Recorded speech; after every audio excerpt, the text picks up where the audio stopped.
చెప్పండి అన్న. ఇప్పుడు ఇంకో విషయం ఏంటంటే ఇప్పుడు డైరీ ఫెడరేషన్ సంస్థలోనే మనకు లాభం రావాలి, మనం పెద్దోళ్ళు అయిపోవాలంటే అయిపోవండి. ఒక 2 సంవత్సరాల దాకా దీని మీద లాభం కనపడుతుంది.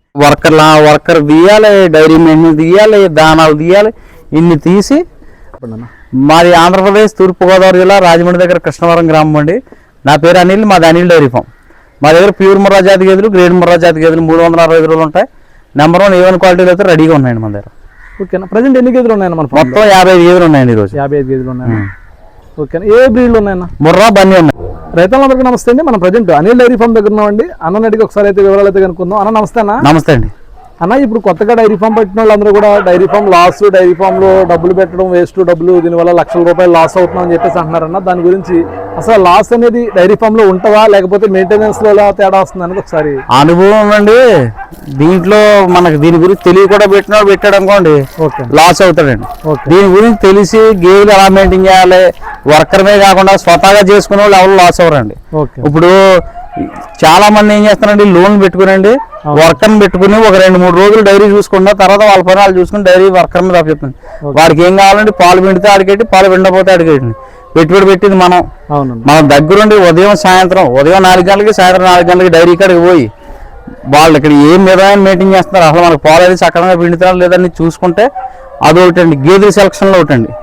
అనుభవం లేని వ్యక్తిని తీసుకురావడం. ఇక్కడ అన్న చిన్నోడిని నమ్ముతువే, పెద్దోడిని నమ్ముతువే. డైరీ ఉన్నవాడిని నమ్ముతువే, డైరీ లేనోడిని నమ్ముతువే. డైరీ లేనోడిని నమ్ముతూ ఏం చేస్తాడు, అక్కడ ఇప్పుతాడు. ఇప్పుడు డైరీ ఉన్నవాడు ఏం చేస్తాడు, వరుసగా నీకు నచ్చి ఎంచుకోరు అబ్బాయి, ఆడు డైరీ కానీ వదిలేసి పోడాడు. ఆ తర్వాత వాడికి ప్రాబ్లం వచ్చినాక ఎవరిని అడుగుతాడండి, అక్కడ అమ్ముకోవడం తప్ప ఎవరిని ఇక్కడ అడగడండి. అదే డైరీ అమ్మవాడిని అనుకోండి, బాబు నాకు ఇలా ప్రాబ్లం వచ్చింది, రీప్లేస్మెంట్ చేయమని అడుగుతాడు. అది ఒక మెయిన్ పాయింట్ తప్పు చేస్తున్నారండి.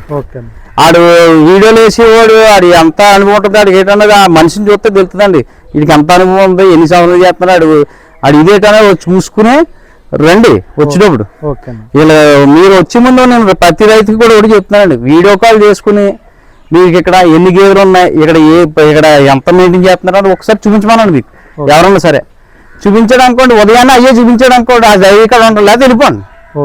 అంతేగాని మీరు వచ్చామని మనం వచ్చేసామని ఎలా కొనేయాలి ఆడవాడు. ఇప్పుడు కొంతమంది ఉన్నారు, వస్తాం చూసుకోవడం వెళ్ళిపోవడం, 2 పూటలు 3 పూటలు ఉండి చూసుకుని మీరు ఓకే అనుకున్నాక తీసుకుని వెళ్ళండి.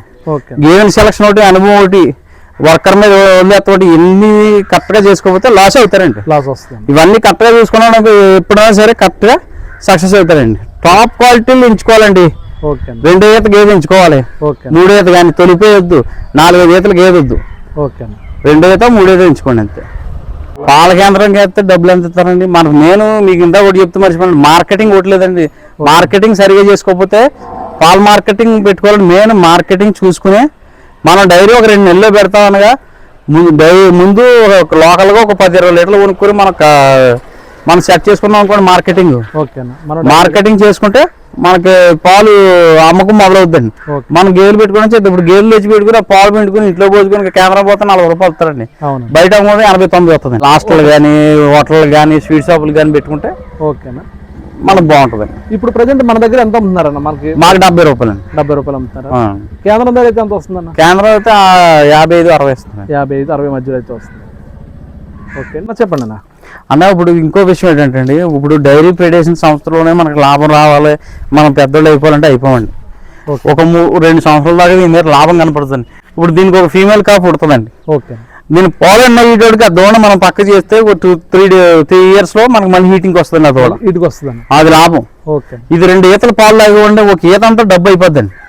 మళ్ళీ ఈత నుంచి లాభం అండి. అలాగే అవుద్ది కానీ లాభం ఒకసారి మనం ఇన్ని గేదెలు కొనేసుకుని మనకు లాభం వచ్చినట్టు రాదండి. మన వర్కర్ తీయాలి, డైరీ మెయింటెనెన్స్ తీయాలి, దానాలు తీయాలి, ఇన్ని తీసి మనం సక్సెస్ రేట్లోకి రావాలండి. 0 సక్సెస్ నుంచి 100 సక్సెస్ దాకా రావాలండి. మనం మొదలెట్టు 0 ఒకంచు పెట్టుకుని బ్యాచ్లు అండి. 2 నెలలకు ఒక బ్యాచ్, 2 నెలలకు ఒక బ్యాచ్, ఫస్ట్ ఒక 5, తర్వాత ఒక 5 అలాగే పెంచుకుంటే ఒక 20 వరకు పెట్టుకుంటే మీకు ఒక లైన్ అన్నది వస్తుందండి. అంతేగాని మనం ఒకసారి 10-20 పెట్టేసుకుంటే అన్ని ఒకసారి ఉట్టిపోతుంటే అన్ని ఒకసారి దంతుంటాయి. మన ఖాతా వాళ్ళు ఏం చేస్తారో అప్పుడు పక్కన చూసుకుంటారు. ఇప్పుడు నేను రోజు వేసుకోండి 2 రోజులు పాలు ఉండమంటే ఏం చేస్తారు, పక్కన చూసుకుంటారు. అదే ఖాతాలు కూడా పోయే ప్రమాదం ఉంటుంది. మార్కెటింగ్ నేను బ్యాచ్ల కింద తీసుకుంటే కనుక ఎప్పుడు కూడా మన దగ్గర పాలు ఉంటాయి కాబట్టి సప్లై ఇవ్వగలుగుతాం. అవునండి. ఓకేనా, ఇది మన దగ్గర ఈనింది మళ్ళీ మనకి ఇప్పుడు ఎన్ని సంవత్సరాలకు అవుతుందని మీరు చెప్పిన ఈ ప్రాసెస్ అంతా జరగాలంటే మనకు? ఇప్పుడు దూడ పుట్టిన తర్వాత 4 సంవత్సరాలకి మనకి లైన్లోకి వచ్చేద్దండి. ఓకేనా, 4 సంవత్సరాలకి అది మళ్ళీ డెలివరీ అవుతుంది మన దొడ్లో ఏంతదండి. ఓకేనా, అలా చేసుకున్నట్లయితే కనుక ఖచ్చితంగా ఎటువంటి ఇబ్బంది అన్ని విధాలు అందరికీ అన్ని హామీలు చెప్పి ఇవ్వడం జరుగుతుందండి. రండి మంచి ఇద్దాం, క్వాలిటీగా మంచిగా ఇద్దాం, తీసుకెళ్ళిరికండి. ఓకేనా.